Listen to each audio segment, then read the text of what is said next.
ಅವ್ರ ಬಂದ ಶಕ್ತಿ ಸಿಗ್ತದೆ ಮಾತಾಡ್ಸಿ sir. Definitely naturally sitting MLA ಇದ್ದಾರೆ, ಬೇರೆ ಶಾಸಕರಿಗೂ ಕೂಡ ಬರ್ತಕ್ಕಂಥದಕ್ಕೆ ಒಂದು ದಾರಿ ಆಗತ್ತೆ. ಎಲ್ಲಿ ಪ್ರಯಾಣ ಇಲ್ಲ, ನಮ್ಮ ಮನೆ ನಮ್ಮ ಶಕ್ತಿ ನಾವು ನಿಲ್ತೀವಿ. ಯಾರು ಇಲ್ಲ JDS ಬಿಡ್ತೀವಿ ಅಂತ ನಾವೇನು ಹೇಳಿಲ್ವಲ್ಲ. JDS ನಮ್ದು, ಅದನ್ನ JDS ನಾವು ಸ್ಟ್ರಾಂಗ್ ಮಾಡ್ತೀವಿ. ಹೌದೌದು.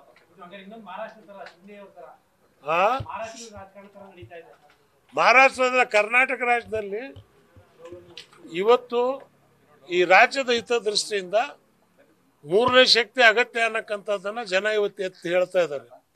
ಸೊ ಆ ಮೂರನೇ ಶಕ್ತಿ ಹೇಗಿರ್ಬೇಕು? ಕೋಡಿಹಳ್ಳಿ ಚಂದ್ರಶೇಖರ್ ಅವರು, ಕನ್ನಡ ಹಿತರಕ್ಷಣಾ ಸಮಿತಿ ನಾರಾಯಣಗೌಡರು, ಬಹುಜನ ಸಮಾಜದವರು, ಸಾಹಿತ್ಯಗಳು ಅನೇಕರು ಕೂಡ ಇದಕ್ಕೆ ಧ್ವನಿಗೂಡಿಸಿದ್ದಾರೆ, ನೀವು ಮಾಡಿ ಅಂತ. ಅದಕ್ಕೆ ರೂಪ ಏನಿರ್ಬೇಕು? ಅದು JDS ಆಗಿರ್ಬೇಕಾ ಅಥವಾ ಬೇರೆ ಏನಾದರೂ ರೂಪ ಕೊಡ್ಬೇಕಾ? ಅದು ನಾವೇನು ನಮ್ಮ ಜೊತೆಲಿ ಶಾಸಕರು ಸಂಪರ್ಕದಲ್ಲಿದ್ದಾರೋ ಅವ್ರ ಜೊತೆಲಿ ಚರ್ಚೆ ಮಾಡಿ ಒಂದು ತೀರ್ಮಾನಕ್ಕೆ ನಾವು ಬರ್ತೀವಿ. ನ್ಯೂಸ್ ಫಸ್ಟ್ ನಿರ್ಭೀತಿಯಿಂದ ನಿಮ್ಮ ಪರವಾಗಿ.